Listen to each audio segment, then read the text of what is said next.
پاکستان تحریک انصاف فیض حمید کے court marshal K فیصلے کو کیسے دیکھتی ہے؟ بسم اللہ الرحمن الرحیم. دیکھیں جی، جنرل فیض حمید صاحب، ان کا آرمی میں وہ رہے ہیں، لیفٹیننٹ جنرل کے رینک تک انہوں نے رائز کیا.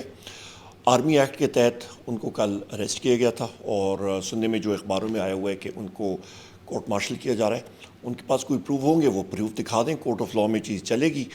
اور یہ چیز جو ہوتی ہے یہ پھر رکتی نہیں ہے، یہ پھر آگے ایک پریسیڈنس بنتی ہے. وزیر دفاع نے کہا ہے کہ 9 مئی سے متعلق جو انسیڈنٹس ہیں ان میں اور سیاسی مداخلت پی ٹی آئی کے دور میں اور اس کے بعد بھی ووٹ آف نو کانفیڈنس کے بعد بھی فیض حمید ایک کردار ادا کرتے رہے ہیں، تو اس پر آپ کیا کہیں؟ جی، میں جو سو کال ڈیفنس منسٹر ہے اس سے پہلے کہوں گا کہ سب سے پہلے تو وہ معافی مانگے نا، جو اس نے پاک فوج کے بارے میں اسٹیٹمنٹ دی تھی on the floor of the house, جہاں پہ اس نے کہا تھا کہ فوج جو ہے وہ عوام کی ہڈیاں جو ہیں اور گوشت پتہ نہیں کھا رہی ہے، کیا کر رہی ہے.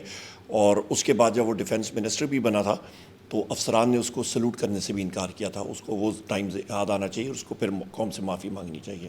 تو پی ٹی آئی کے دور میں آپ کی نظر میں کیا فیض حمید کی مداخلت تھی سیاسی معاملات میں؟ مجھے تو کوئی ایسی نہیں، میرے پاس تو پیٹرولیم اور پاور کا سیکٹر تھا ایز فیڈرل منسٹر، تو ہمارا تو اسٹرکٹلی پروفیشنل ایک ہوتا تھا، انٹریکشن ہوتا تھا. اور نیشنل سیکیورٹی کی یہاں پہ کمیٹی میں وہ آیا کرتے تھے، 2-3 بار پورے پارلیمنٹ میں وہ آئے تھے. جنرل باجوہ بھی تھے اور وہ بھی تھے. اور سب سے اہم بات یہ ہے کہ یہ چیز یاد رکھیں، جن کو فوج کے اسٹرکچر کے بارے میں پتہ نہیں ہوتا، کہ D G I S I خود اپنے آفس میں ایک چپراسی بھی نہیں چینج کر سکتا، وہ بھی آرمی چیف کے اس کے ہوتا ہے، ماتحت ہوتا ہے. تو یہ یاد کرنا چاہیے. اور دوسرا، میاں نواز شریف نے جس وقت D G I S I کو، اس وقت کے جنرل بٹ صاحب تھے، ان کو لگایا تھا ایز آرمی چیف، تو ان کو جی ایچ کیو کے اندر کسی نے داخل نہیں ہونے دیا تھا.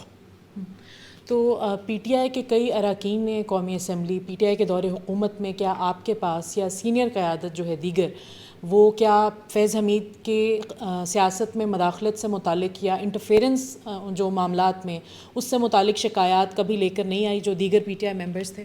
میرے نظر میں تو کبھی ایسی کوئی چیز نہیں آئی.